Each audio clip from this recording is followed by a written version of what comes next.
Vamos imaginar o seguinte: depois de muito estudo, uma pessoa vai lá e passa num concurso público.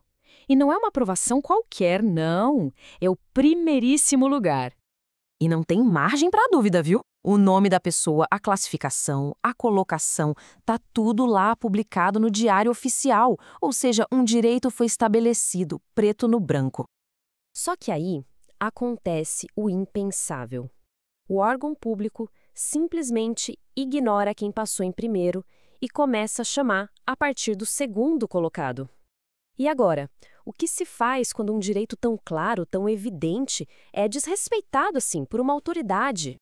Pois é, a resposta para essa situação está numa das ferramentas mais poderosas da nossa Constituição. E é sobre ela que a gente vai conversar hoje. Vamos desvendar o que é e como funciona o mandado de segurança. Então vamos lá, vamos mergulhar de cabeça nisso. Afinal de contas, o que é exatamente esse tal de remédio constitucional? Bom, lá na nossa Constituição, no artigo 5º, ele é tratado como uma garantia fundamental. A missão dele é bem específica: proteger o que a lei chama de direito líquido e certo. Ele entra em cena justamente quando outros remédios, sabe, mais específicos, tipo o habeas corpus ou o habeas data, não são a ferramenta certa para o caso. Então, o ponto-chave é esse aqui, ó. Para poder usar essa ferramenta, duas condições precisam acontecer juntas. A primeira é a existência desse tal direito líquido e certo. E a segunda é que esse direito tenha sido violado por um ato ilegal ou por abuso de poder de alguma autoridade. Ok, mas o que a lei quer dizer com essa expressão líquido e certo? Vamos entender a fundo essa primeira condição. Olha, a chave para entender isso está na clareza. Um direito líquido e certo é aquele que não precisa de muita discussão para ser provado. Sabe, ele é evidente, ele se mostra na hora com documentos, exatamente como no nosso exemplo do concurso público. É isso. Em outras palavras, a prova já vem, digamos, pré-constituída. O que isso quer dizer? Que não precisa ficar correndo atrás de novas provas durante o processo. A papelada, os documentos que se apresentam logo de cara, já têm que ser suficientes para comprovar o direito, de forma clara e imediata. Beleza, com o direito líquido e certo na mão, vamos para a segunda peça fundamental desse quebra-cabeça, a ação da autoridade. O mandato de segurança, ele combate dois tipos de ação. A primeira é a ilegalidade, bem direta, é quando a autoridade simplesmente ignora o que a lei manda fazer. Já a segunda, o abuso de poder, é um pouco mais sutil. É quando a autoridade até tem uma certa liberdade de escolha, mas usa esse poder de forma errada, exagerada, ou para um objetivo que não era o que a lei queria. Agora, um conceito muito importante sobre essa ferramenta é o que se chama de caráter residual. Mas o que isso quer dizer na prática? Significa o seguinte: ele não serve para tudo.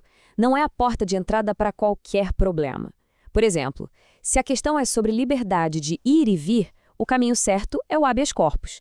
Se o assunto é ter acesso a informações pessoais guardadas em algum banco de dados, aí a gente fala de habeas data. E é exatamente aí que a função dele de chave mestra fica super clara.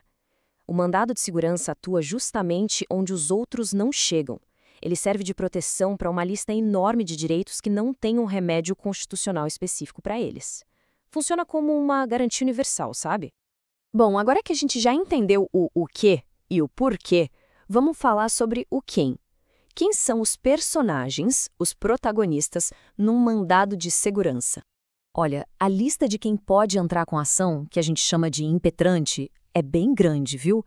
Pode ser uma pessoa física, claro, pode ser uma empresa, órgãos públicos que têm essa capacidade, tipo as mesas da Câmara e do Senado, e até agentes políticos, como um parlamentar que precisa defender as prerrogativas do seu mandato. E do outro lado, contra quem essa ação é usada? Bom, a resposta mais óbvia é autoridades públicas. Mas, e aqui vem um detalhe super importante, também pode ser contra agentes de empresas privadas que fazem o serviço público. Pensa aí numa concessionária de energia, por exemplo, que faz um corte de luz indevido. Agora um número que é fundamental guardar na memória: 120. 120 dias. Esse é o prazo fatal. A partir do momento em que a pessoa fica sabendo do ato que violou o direito dela, ela tem exatos 120 dias para entrar com o mandado de segurança. Passou um dia a mais, já era. O direito de usar essa ferramenta específica simplesmente caduca. Ele se extingue. Ok, tudo isso nos leva a uma questão ainda maior. Por que, afinal de contas, esse mecanismo é tão vital, tão importante para a cidadania e para a nossa democracia? É porque o mandado de segurança é, talvez, a expressão máxima do controle dos atos do poder pelo cidadão. É a ferramenta que torna real aquela ideia de que ninguém, nem mesmo o Estado, está acima da lei e que os direitos fundamentais precisam ser e serão respeitados. E tudo isso, claro, nos deixa com uma reflexão. Diante de um instrumento tão poderoso para defender o que é justo, a pergunta final fica no ar. Que direito é tão fundamental que, se fosse violado, moveria qualquer um de nós a lutar por ele?